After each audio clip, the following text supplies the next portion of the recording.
کالا جادو قسط نمبر 26۔ اس خوف کا احساس بھی تھا کہ کہیں پولیس کی نگاہ مجھ پر نہ پڑ جائے۔ ناپتن ہی ایک گاڑی کی آواز سنائی دی۔ گاڑی میرے قریب سے گزر رہی تھی، سست ہوئی اور پھر رک گئی۔ میں نے غور بھی نہیں کیا تھا، لیکن ابھی چند لمحات بھی نہیں گزرے تھے کہ ایک شخص میرے پاس پہنچ گیا اور اس نے کہا، رتن جی۔ میں نے چھونک کر اسے دیکھا، بالکل اجنبی چہرہ تھا۔ میں سوالیہ نگاہوں سے اسے دیکھنے لگا تو اس نے انگلی سے گاڑی کی طرف اشارہ کر کے کہا، وہ بلاتی ہے۔ میں نے گاڑی کی طرف دیکھا، پچھلی کھڑکی سے شکنتا کا چہرہ جھانک رہا تھا، وہی چہرہ جسے میں نے دیکھا تھا اور اس کے بعد کشنا کے عتاب کا شکار ہوا تھا۔ ایک لمحے کے لیے جھجک پیدا ہوئی، لیکن پھر اچانک ہی دل میں یہ خیال آیا کہ دیکھا تو جائے، یہ شکنتا کا کیا معاملہ ہے۔ آگے بڑھ کر قریب پہنچ گیا۔ شکنتا پچھلی سیٹ پر تھوڑا سا پیچھے کھسک گئی اور اس نے مسکراتے ہوئے دروازہ کھول دیا۔ میں نے کھڑکی سے صرف اس کا چہرہ دیکھا تھا، لباس نہیں دیکھا تھا۔ بہر طور میں جھجکتا ہوا اس کے قریب بیٹھ گیا اور بیٹھنے کے بعد میں نے اس کا لباس دیکھا۔ سفید شلوار سفید قمیص میں ملبوس تھی، بال ایک خاص انداز میں بنائے ہوئے تھے، گھٹنوں پر کتابیں رکھی ہوئی تھی۔ اس نے ڈرائیور سے کہا، چلو۔ ڈرائیور وہی آدمی تھا جو مجھے بلا کر لایا تھا۔ اس نے اپنی جگہ بیٹھ کر گاڑی آگے بڑھا دی۔ میں سکتے کے سے عالم میں تھا۔ شکنتا نے مسکراتی ہوئی نگاہوں سے مجھے دیکھا۔ اس کی آنکھوں میں ایک شوخ سی چمک تھی۔ در حقیقت اس کے چہرے پر بھرپور نگاہ ڈالنے کی جرأت مجھے ابھی تک نہیں ہوئی تھی۔ پہلی بار اسے نیند سے جاگ کر دیکھا تھا، نہ جانے کیا لگتی تھی وہ۔ دوسری بار ہلکی سی جھلک دیکھی تھی اور دل میں یہ احساس پیدا ہوا تھا کہ وہ لاکھوں میں ایک ہے۔ اتنے خوبصورت چہرے کم ہی دیکھنے میں آتے ہیں۔ بس اس کے چہرے کی تفصیل میں جانا خواہ ذہن کی بربادی ہے، لیکن اب اس کے قریب آ کر میں اس سے یہ معلوم کرنے کی ہمت نہیں پا رہا تھا کہ میرا اور اس کا کیا معاملہ ہے۔ گرداری جی، ایسے پترائے ہوئے کیوں بیٹھے ہو؟ کیا ہو گیا ہے تمہیں؟ میں نے چونک کر اس کی صورت دیکھی اور گھبرائے ہوئے لہجے میں بولا، گرداری نہیں میرا۔ وہ بے اختیار ہنس پڑی اور پھر بولی، بس مٹی کے مادو ہو میرے، تمہیں اس سنسار میں آنے کی کیا ضرورت تھی؟ میں نے ایک ٹھنڈی سانس لی، ہونٹوں پر خود بخود مسکراہٹ آ گئی۔ جی چاہا کہ کہوں کہ واقعی اس دنیا میں میرا وجود سب سے زیادہ بے قیمت ہے، مگر کاش میں اپنی مرضی سے اس دنیا میں نہ آنے کا اعلان کر سکتا۔ گاڑی زیادہ دور نہیں گئی، ایک پتلی سی گلی میں مڑی اور گلی کے آخری سرے پر بنے ہوئے مکان کے سامنے جا رکی۔ اچھا خاصا مکان تھا، چھوٹی چھوٹی سرخ اینٹوں سے بنا ہوا بڑا سا دروازہ تھا جس سے گاڑی اندر داخل ہو سکتی تھی۔ سو ایسا ہی ہوا، ایک گراج نما جگہ گاڑی رک گئی اور شکنتا دوسری طرف کا دروازہ کھول کر نیچے اتر گئی۔ میں ساکت بیٹھا رہا تو وہ ہنستی ہوئی دوسری سمت آئی اور اس نے میرا دروازہ کھول دیا۔ پھر بولی، تشریف لائیے مہاراج، داسی آپ کا سیوا کرنا چاہتی ہے۔ میں گھبرائے ہوئے انداز میں نیچے اتر گیا۔ ڈرائیور اپنی سیٹ پر خاموش بیٹھا ہوا تھا۔ شکنتا نے میرا ہاتھ پکڑا اور 3 سیڑھیاں عبور کر کے پیتل کی کیلوں لگے دروازے کے پاس پہنچ گئی جس کا ایک پٹ کھلا ہوا تھا۔ دروازے سے اندر داخل ہوئے تو پتھروں ہی کے فرش کے ایک ڈیوڑی نظر آئی اور اس کے دوسرے دروازے سے باہر نکلے تو بڑا سا صحن تھا جس کے دونوں سمت درخت جھول رہے تھے۔ آگے ایک وسیع و عریض دالان تھا اور دالان کے 3 سمت کمروں کے دروازے، سامنے والے کمرے کا دروازہ کھلا ہوا تھا۔ شکنتا مجھے ساتھ لیے ہوئے اسی دروازے سے اندر داخل ہو گئی۔ بہت قیمتی قالین بچھا ہوا تھا، صوفے پڑے ہوئے تھے، میزیں تھیں اور بہت سا خوبصورت آرائش کا سامان۔ اس نے چھت میں لگا ہوا پنکھا چلا دیا اور مجھ سے بولی، پدھاریے۔ میں صوفے پر بیٹھ گیا۔ اس نے ساتھ لائی ہوئی کتابیں ایک طرف رکھی اور پھر میرے سامنے بیٹھ کر مسکراتی نگاہوں سے مجھے دیکھنے لگی۔ پھر بولی، یہاں آ کر حیرت نہیں ہوئی؟ میں نے سوالیہ نگاہوں سے اسے دیکھا تو کہنے لگی، دیکھو میرے سامنے تم یہ مٹی کے مادو مت بنے رہا کرو، اور کون سی زبان سے کہوں تم سے، باولے ہوں گے کسی اور کے لیے، میرے لیے تو تم باولے مت رہا کرو، اچھی طرح جانتی ہوں تمہیں۔ شکنتا جی، میں جی آگے کہیے، کیا کہوں؟ اچھا یہ بتاؤ کیا پیو گے؟ کچھ بھی نہیں۔ ایسا کیسے ہو سکتا ہے؟ میرے گھر آئے ہو؟ وہ ہنسی اور پھر بولی، مانتے ہو نا اسے میرا گھر؟ پتہ نہیں، میں آنکھیں بند کر کے گردن ہلاتا ہوا بولا اور وہ کلکلا کر ہنس پڑی۔ پھر اس نے کہا، ہاں یہ میرا اصل گھر ہے۔ ٹھہرو، تمہیں شربت تو پلا ہی دوں۔ مجھے بھی زیادہ دیر یہاں نہیں رکنا، ابھی آئی۔ وہ اٹھی اور دروازے سے باہر نکل گئی۔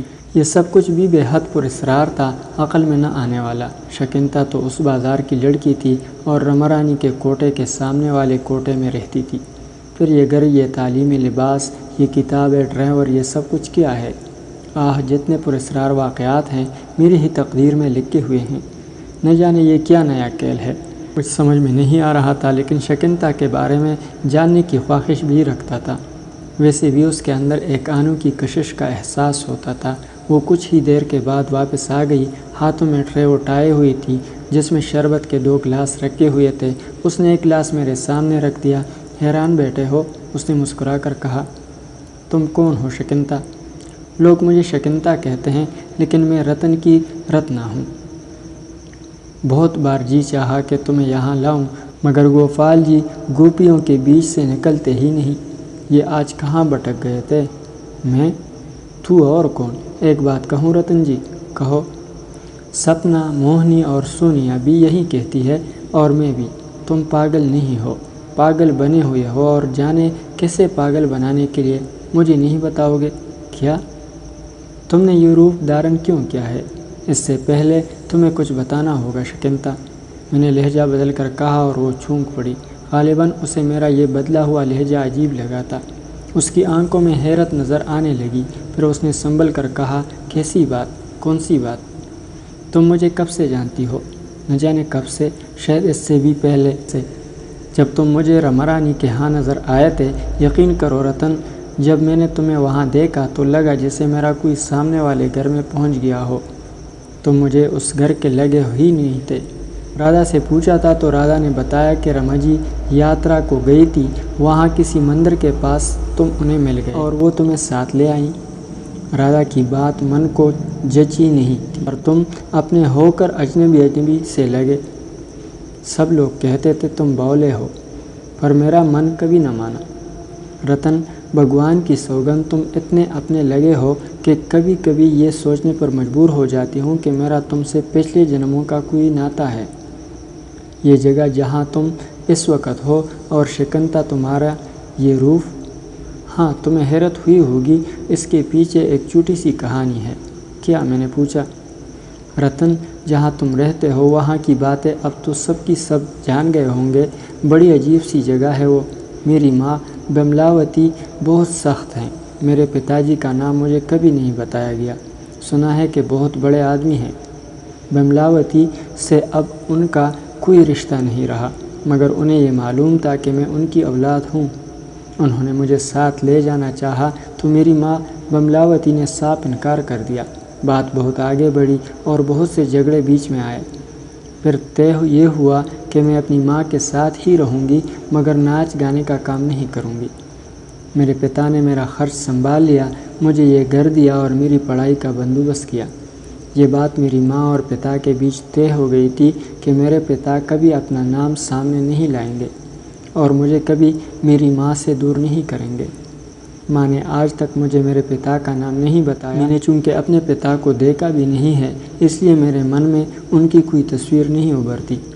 اپنے گھر سے میں پہلے یہاں آتی ہوں، کپڑے بدلتی ہوں، پہلے اسکول جاتی تھی، اب کالج جاتی ہوں۔ کالج میں کوئی نہیں جانتا کہ میری اصلیت کیا ہے۔ کبھی کبھی کالج کی سہیلیاں میرے پیچھے پڑتی ہیں تو میں انہیں یہاں لے آتی ہوں۔ ماں کو پہلے بتا دیتی ہوں کہ وہ ماں بن کر میری سہیلیوں کا سواگت کرتی ہے۔ سارے کام ایسے ہی چل رہے ہیں۔ کالج سے واپسی پر میں یہیں آتی ہوں، لباس بدلتی ہوں اور پھر ماں کے پاس پہنچ جاتی ہوں۔ پتہ نہیں آگے میرے ماتا اور پتا کے بیچ کیا منصوبہ ہے، مگر یہ بات طے ہے کہ میری ماں مجھے ناچ گانے کے دھندے سے نہیں لگائے گی، اور یہ بھی ہو سکتا ہے کہ میرے پتا کبھی میرے سامنے آ کر میرے سر پر ہاتھ رکھ دیں۔ رتن، میں یہ بھی جانتی ہوں کہ تمہارا رما رانی سے کوئی سمبند نہیں ہے۔ رتن، میں نے ہمیشہ تمہیں اپنے سپنوں میں بسایا ہے۔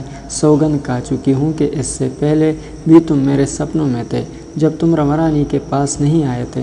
مانو یا نہ مانو، بات کہانیوں جیسی ہے، پر ہے، اور میں کسی بھی قیمت پر تمہارا ساتھ نہیں چھوڑ سکتی۔ اور کچھ پوچھنا چاہتے ہو؟ میں نے حیرانی سے اسے دیکھتا رہا۔ اس کی کہانی آنوں کی تھی، بڑی عجیب، مگر ایسا بھی ہوتا ہوگا۔ مجھے اب اتنی واقفیت تو نہیں تھی اس ماحول سے اور اس دنیا کے بارے میں۔ شربت کا گلاس میں نے خالی کر دیا اور پھر بولا، اب اٹھو گی نہیں یہاں سے شکنتا؟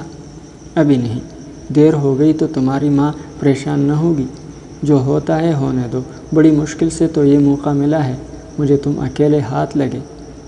جب بھی ملتے ہو کوئی نہ کوئی سر پر سوار ہوتا ہے، اور پھر وہ کشنا، اسے تو میں اچھی طرح جانتی ہوں، آفت کی پھڑیا ہے اور تم سے پریم کرتی ہے، مگر اس کا پریم میرے پریم جیسا نہیں ہے۔